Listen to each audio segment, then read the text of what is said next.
Today's edition of Back Roads of Illinois on Today.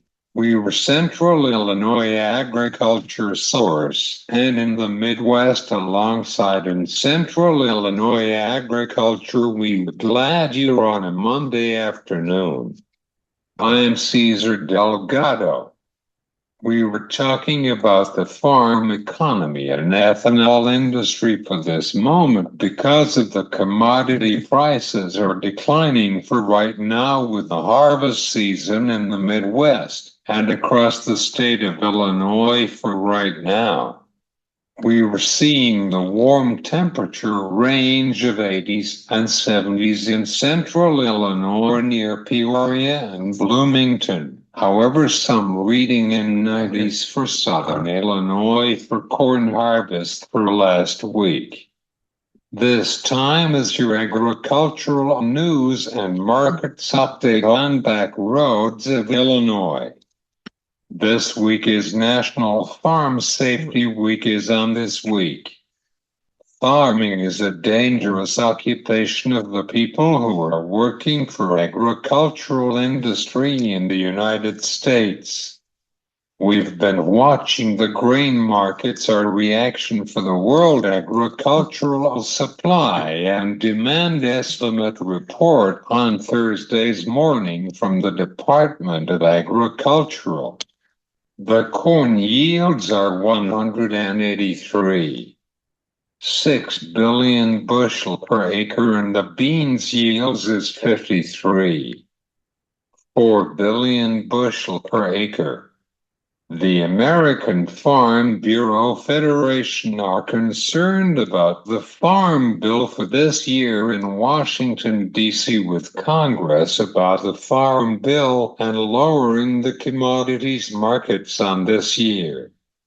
We were back with our guest with Bruce Blyth from Farm Progress for Farm Futures on Back Roads of Illinois.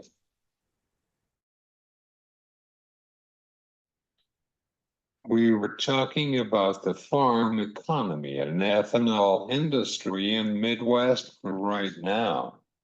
However, the farmers feel under pressure on their bottom line and yield. Commodity prices for right now.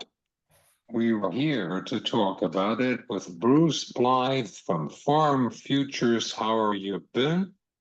With Bruce. I'm doing quite well. Thank you for having me on your show today. Looking forward to it.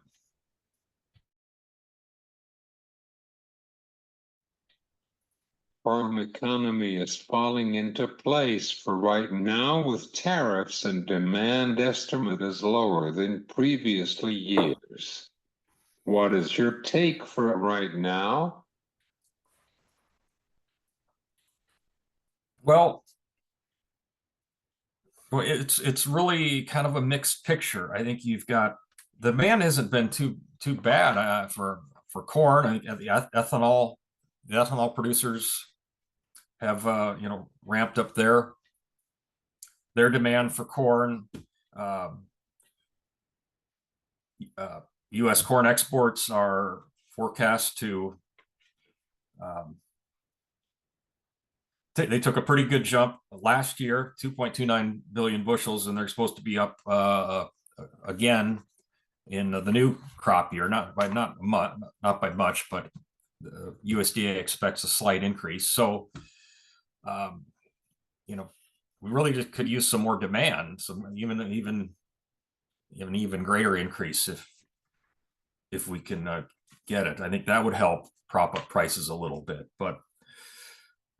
Again, we're going to have a pretty heavy supply overhang, at least, through 2025, barring, a severe drought somewhere like the Midwest or South America. So I think just what is it going to take to whittle the, global supply balance down to levels that will support the kind of prices American farmers need to make money And that's one of, I think, several critical questions we're looking at here as the harvest approaches. So, what is the ethanol production demand for export front? Well,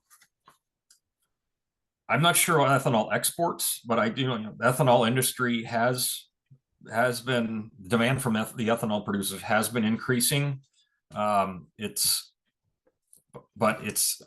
unclear whether that's going to continue at the same pace. One of the farm futures analysts thinks that market is, the market for corn-based ethanol is pretty mature, and there's limited upside in terms of demand.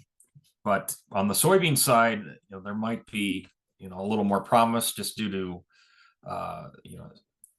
increased emphasis on renewable energy and biofuels. So this, the soybean market needs to serve that. The farmers need to serve that. That's a growing demand area. Also livestock, what's the demand from the livestock industry going to be over the next year? So I think, if the livestock producers have been going through their own kind of down cycle, but it seems like things have improved a bit, in part because feed's gotten cheaper. So corn and soybean meal are less expensive. So therefore your livestock producers are doing a little bit better financially, and perhaps longer term that could help catalyze a herd expansion for cattle or for hogs or something else. So yeah, I mean, we got big crops, and so we need demand. We need demand to soak it up, and this supply overhang is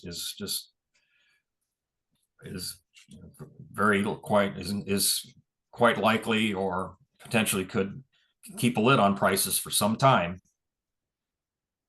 So, and I might add it that is my next question. Can you tell our listeners about the ethanol production in the Midwest? What's going on about the ethanol? Well, I mean, ethanol, continues to, I think, grow pretty strongly. We've again, the USDA forecast a pretty good jump in ethanol.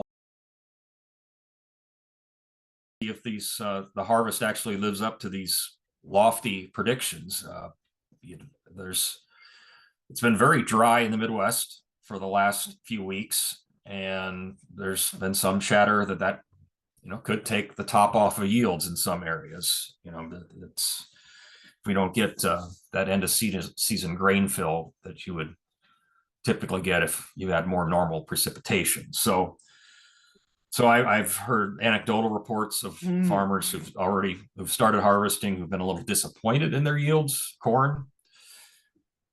So yeah, I mean, this story's far from over. I think it's only middle of September, and we've got a ways to go. But I think as these combines get rolling, we're going to be following the yield results very closely, and what kind of influence that might have on grain prices. So we'll be watching that. Do you have any final thoughts, Bruce? Well, I think again, this is going to be a tough year for U.S. farmers, at least the grain farmers, due to the downswing in prices. But there's just there's an unusual confluence of factors and events that could stir things up. And as I mentioned before, these include the U.S. election, South American weather, China, the Russia-Ukraine war. So we will always have geopolitical uncertainty, and just recent history tells us that, prices may be down, but they eventually work their way back up. And sometimes it happens over long periods of time, and sometimes it happens really quickly. So I think,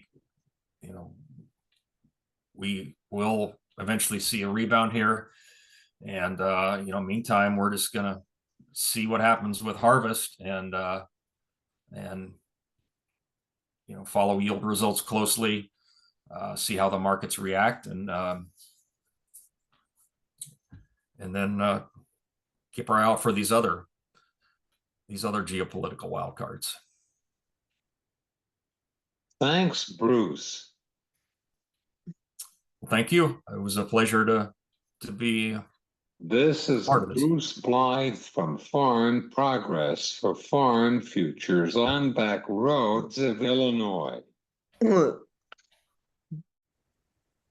We have a fundraiser with our friends at Noddle and Joe Schmidt for Uganda farmers with their planting in Uganda. Would you like to go to be donations for Uganda? Please to go on Transformed Uganda Farmers.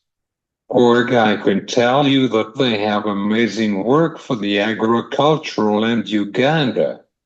You've been listening to Back Roads of Illinois. This is close bell numbers of the commodity markets from Kyle Bumstead from Allendale Inc.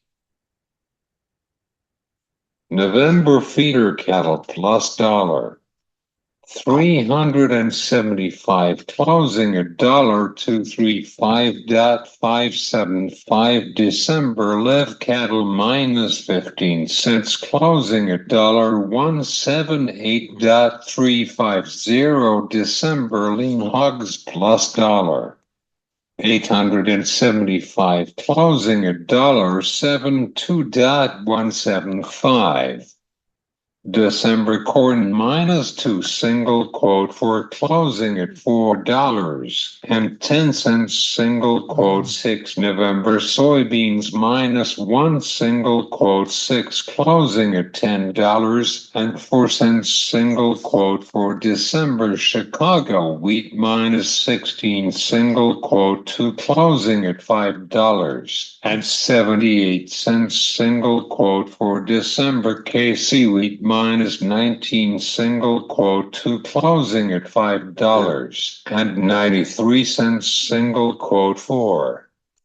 Closing quotes provided by Kyle R. Bumstead, Branch Office Manager, Erickson, Nebraska. Thanks to Bruce Blyth from the Farm Futures for Farm Progress. We're running out of time on our show, but you can listen to our show on YouTube and whenever you get your podcast. This has been Back Roads of Illinois. I am Cesar Delgado. Have a good day.